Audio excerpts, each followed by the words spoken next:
Hello everyone, welcome to study with Salil. आइए देखते हैं प्रैक्टिस सेट नंबर 6 का सॉल्यूशन हम करने वाले हैं। 5 प्रैक्टिस सेट का सॉल्यूशन हम पीछे कर चुके हैं, तो आप चैनल पे प्लेलिस्ट है उसमें आप देख सकते हैं।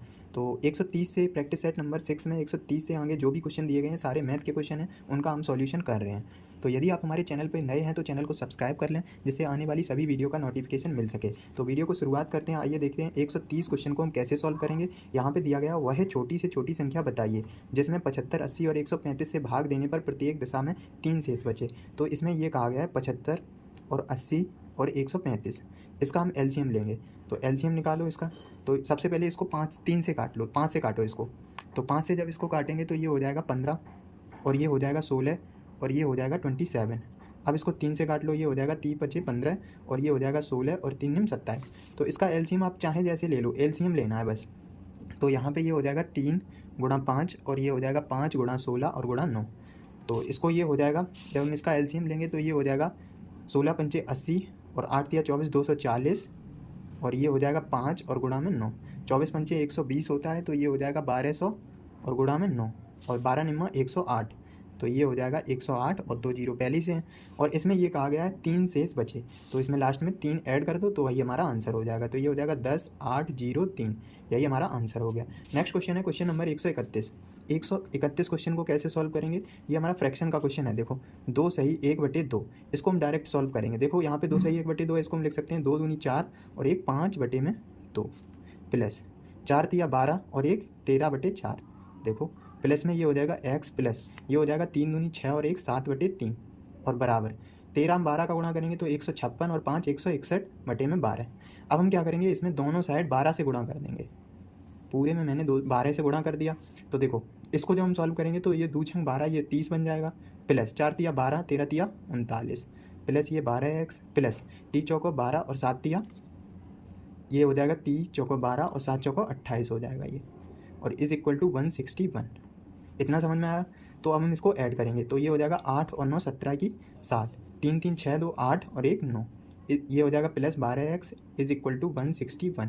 तो ये हो जाएगा 12x बराबर ये 161 माइनस का 97 करेंगे तो ये कितना हो जाएगा 12x बराबर, इसको माइनस करेंगे तो 61 ये हो जाएगा और 3 तो ये हो जाएगा 64। तो x इक्वल टू ये हो जाएगा 64/12। अब इसको आंसर मैच कराना है, वैसे तो यही आंसर हो गया। अब इसको काट लो तो ये हो जाएगा 4 से कटेगा, 4 एकम 4 और ये हो जाएगा 4 छंग 24 और 4 × 12। तो इसको हम लिख सकते हैं 5 सही 1/3। तो यही हमारा राइट आंसर हो गया। ऑप्शन नंबर डी बिल्कुल सही है। नेक्स्ट क्वेश्चन है क्वेश्चन नंबर 132। इसको कैसे सॉल्व करेंगे, इसमें ये कहा गया है 360 का 30%। तो देखो 360 का 30% जब हम करेंगे तो परसेंटेज से ये 2 जीरो खत्म हो जाएंगे, तो ये हो जाएगा 36 गुणा में 3 माइनस, देखो 280 का 10% है तो ये हो जाएगा 28 और गुणा 1। यहाँ पे 280 और गुणा में 10/100 करेंगे तो ये जीरो खत्म हो जाएंगे, कैंसिल हो जाएंगे।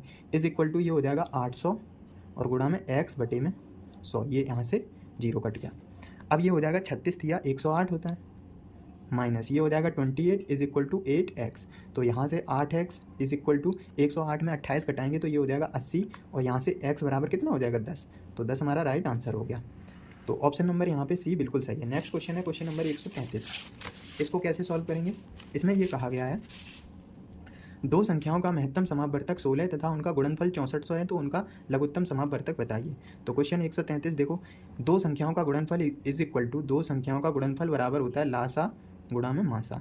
तो इसमें हमें गुणनफल दिया गया है 6400, 6400 हमें गुणनफल दिया गया है इज इक्वल टू, हमें लासा पूछा गया तो लासा को x मान लो और मासा यहाँ पे 16, तो 16 चौको 64, तो x का मान यहाँ से कितना आ गया 400। तो 400 हमारा राइट आंसर हो गया। ऑप्शन नंबर बी बिल्कुल सही है। नेक्स्ट क्वेश्चन है क्वेश्चन नंबर 134। देखो इसको कैसे सॉल्व करेंगे। राम और श्याम की उम्र का सापेक्ष अनुपात 4:5 है। 6 वर्ष के बाद उनकी उम्र का सापेक्ष अनुपात 6:7 हो जाएगा। उनकी उम्र के बीच का अंतर बताइए। तो हमने राम की आयु 4x मान ली और श्याम की आयु 5x मान ली। तो ये राम की आयु हो गई 4x और इसकी श्याम की 5x।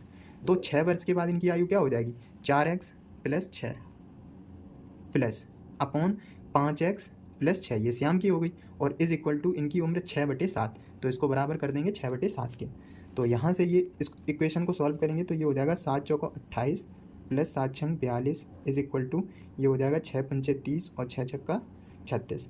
तो यहाँ से ये हो जाएगा 2x बराबर ये हो जाएगा 6। तो यहाँ से x का मान कितना आ गया 3। हमसे ये पूछा गया है उनकी उम्र के बीच का अंतर, तो हमने उम्र कितनी मानी 4x और 5x, तो ये हो जाएगा 4 तिया 12 राम की हो गई और 5 तिया 15। तो इन दोनों के बीच का अंतर पूछा गया है, तो अंतर कितने का है 3 का, तो 3 हमारा राइट आंसर हो गया। नेक्स्ट क्वेश्चन है क्वेश्चन नंबर 135। देखो इसमें क्या कहा गया है, राम ने 12,000 लगाकर एक व्यापार प्रारंभ किया, 6 महीने के बाद रहीम ने भी 15,000 लगाकर व्यापार में साझा कर लिया। यदि वर्ष के अंत में राम ने 6400 रुपये का लाभ हुआ तो रहीम का लाभ बताइए। देखो क्वेश्चन 135, इसको कैसे हम सॉल्व करेंगे। यहाँ पे ये कहा गया है इनका प्रॉफिट हमें दिया गया है 6400, प्रॉफिट कितना है 6400। अब देखो यहाँ पे है राम और यहाँ पे है रहीम, ठीक है। राम ने कितनी पूंजी लगाई है 12,000, ये 12 महीने के लिए लगाई इसने, और 6 महीने के बाद रहीम ने लगाई, तो ये हो जाएगा 15,000 गुणा में 6, तो 6 दूनी 12 हो जाएगा, 3 जीरो ये इससे कट गई, तो यहाँ से 3 से ये कट जाएगा, 3 पचे 15 और 3 चौको 12, ये हो जाएगा 4 दूनी 8 रेशियो 5, इतना हो गया। तो हमें प्रॉफिट कितना दिया गया है 6400, गुणा हमसे क्या पूछा गया है रहीम का, तो 5 बटे में 8, तो 8 बटे 64, 8 पन 40, तो यहाँ से 4000 क्या हो जाएगा, ये रहीम का प्रॉफिट हो जाएगा। क्या पूछा गया है रहीम का प्रॉफिट, तो 4000 राइट आंसर हो गया। आइए देखते हैं क्वेश्चन नंबर 136 को हम कैसे सॉल्व करेंगे। इसमें यह कहा गया है एक दुकानदार किसी वस्तु के अंकित मूल्य पर 20% की छूट देता है, फिर भी वह 20% का लाभ होता है। यदि दुकानदार छूट ना दे तो उसे कितने प्रतिशत का लाभ होगा। तो देखो 136 को हम कैसे सॉल्व करेंगे देखते हैं।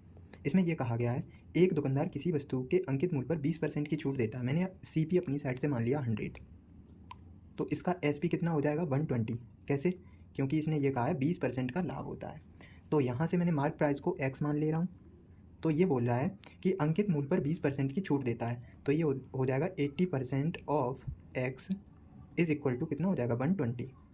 तो यहाँ से X इज इक्वल टू हो जाएगा 120, 80% को हम लिख सकते हैं 0.8, तो 0.8 से जब हम 120 को 0.8 से भाग देंगे तो ये हो जाएगा 150। तो यहाँ से ये 150 हो गया, तो हमसे ये पूछा गया कितने प्रतिशत का लाभ होगा। तो इसको हम क्या करेंगे 150 माइनस 100, तो यहाँ से कितना हो गया 50% का लाभ हो गया। नेक्स्ट क्वेश्चन है क्वेश्चन नंबर 137, इसको हम कैसे सॉल्व करेंगे। इसमें कहा गया है एक दुकानदार एक वस्तु पर उसके क्रय मूल्य का 3/4 भाग अंकित करता है। यदि वह अंकित मूल्य पर 40% का लाभ लेकर उसे वस्तु को बेच दे तो उसे कितने प्रतिशत का लाभ या हानि होगी। तो देखो इसको, ये भी प्रॉफिट लॉस का क्वेश्चन है 137। देखो इसमें मैंने CP को अपनी साइड से 100 मान लिया, तो यहाँ पे मार्क प्राइस कितना हो जाएगा 100 मल्टीप्लाई 3/4, तो इसको काटेंगे 25 या 75, तो यहाँ से मार्क प्राइस कितना हो गया 75। अब ये क्या कह रहा है, लेकर उसे बेच दे तो वस्तु पर कितने % का लाभ या हानि होगी। तो हम क्या करेंगे इसको 75 मल्टीप्लाई ये हो जाएगा 140/100, 140/100 कैसे हो जाएगा, इसका मार्क प्राइस कितना हो जाएगा ये 100, SP यहाँ से कितना हो जाएगा, देखो 40% का लाभ हो रहा तो 140 हो जाएगा ये SP। तो हमने क्या किया 75 मल्टीप्लाई 140 बटे में 100 कर दिया, तो ये 0 यहाँ से कट गया, ये हो जाएगा 7 और ये 5 से काटेंगे तो ये 5, ये हो जाएगा 7 और ये हो जाएगा 5 से काटेंगे इसको 5 एकम 5 और 5 पंचे 25, तो 5 सत्ते 35, तो कितना हो गया 105। तो 100 से 105 हो गया, कितने % का लाभ हो गया 5% का। नेक्स्ट क्वेश्चन है क्वेश्चन नंबर 138। देखो इसको हम कैसे सॉल्व करेंगे। सीमा ने सेविंग बैंक खाते में 5,000 जमा किए, साधारण ब्याज पर 4% प्रति वर्ष है, तो 2 से 1/2 वर्ष बाद कितना मिश्र धन मिलेगा। देखो SI का क्वेश्चन है, सिंपल इंटरेस्ट का। यहाँ से ये हो जाएगा PRT/100, तो ये हो जाएगा P का मान कितना है 5,000 मल्टीप्लाई 2 सही 1/2 को मैंने 2.5 लिख दिया और मल्टीप्लाई 4/100, इसका 0 हटा दो तो ये एक 0 आ गई, ये 3 0 इससे कट गई, तो इसको 25 चौको 100 पंचे ये हो गया 500। तो यहाँ से ये हो जाएगा A बराबर P प्लस SI होता है, तो अमाउंट पूछा गया है P का मान 5,000 प्लस 500 इज इक्वल टू ये हो गया 5500 हमारा राइट आंसर हो गया। नेक्स्ट क्वेश्चन है क्वेश्चन नंबर 139। देखो 139 क्वेश्चन को हम कैसे सॉल्व करेंगे। 7 विशेषज्ञ और 5 प्रशिक्षु किसी कार्य को 9 दिन में करते हैं। 7 विशेषज्ञ प्लस 5 प्रशिक्षु किसी कार्य को 9 दिन में करते हैं, और 4 विशेषज्ञ प्लस 15 प्रशिक्षु किसी काम को 12 दिन में करते हैं। 3 से कट जाएगा, 3 तिया 9, 3 चौको 12। यहाँ से हम प्रशिक्षु और विशेषज्ञ का रेशियो निकालेंगे, तो इसका गुणा करेंगे तो ये हो जाएगा 7 तिया 21 B प्लस 5 तिया 15 P इज इक्वल टू 4 चौको 16 B प्लस 15 चौको 60 P। तो इसको माइनस करेंगे तो यहाँ से ये हो जाएगा 5 B इक्वल टू 45 P। तो यहाँ से B/P का रेशियो क्या हो जाएगा 9/5। तो यहाँ से हम टोटल वर्क निकालेंगे। टोटल वर्क क्या हो जाएगा, किसी में भी रख दो मान, तो ये हो जाएगा 9 सत्ते 63 और 5 ये हो जाएगा 68, और गुणा में 9 कितने प्रशिक्षु काम को कर रहे हैं, ये हो जाएगा यह है 5 विशेषज्ञ और 6 प्रशिक्षु इस कार्य को कितने दिन में करेंगे। तो 5 निम 45, 45 और 6 कितना हो गया 51। तो 17 चौका 68, 17 तिया 51, 3 तिया 9, 4 तिया 12, 4 तिया 12 हमारा राइट आंसर हो गया। 140 को हम कैसे सॉल्व करेंगे देखते हैं। यहाँ पे ये कहा गया है 25 विद्यार्थियों की एक कक्षा ने गणित की परीक्षा दी। 12 विद्यार्थियों के औसत अंक 80, अन्य के 60 थे, तो पूरी कक्षा का औसत बताइए। तो यहाँ पे टोटल छात्र कितने हैं 25 हैं। 12 छात्रों ने कितने एवरेज मार्क स्कोर किए 80। अन्य विद्यार्थी कितने हो गए, देखो 12 के तो 80 आ गए। अब 25 में 12 घटाएंगे तो 13 के कितने आए होंगे 60। तो हम क्या करेंगे यहाँ से एवरेज निकालेंगे। तो ये हो जाएगा 12 अट्ठे 96 प्लस ये हो जाएगा 13 छंग 78 और बटे में ये हो जाएगा 25। टोटल विद्यार्थी कितने हैं 25। तो ये 960 और 780 को ऐड करेंगे तो ये हो जाएगा 1740 और बटे 25। तो यहाँ 25 से भाग देंगे तो ये हो जाएगा 25 सिक्का 150, 25 निम्मा 225, ये दशमलव हो जाएगा 25 सिक्का 150। तो 69.6 हमारा राइट आंसर हो गया। ऑप्शन नंबर डी बिल्कुल सही है। तो यहाँ से मैंने 10 क्वेश्चन इस पार्ट के कवर किए। नेक्स्ट पार्ट इसका 10 क्वेश्चन अगले पार्ट में करवाऊंगा। तो तब तक के लिए बने रहिए हमारे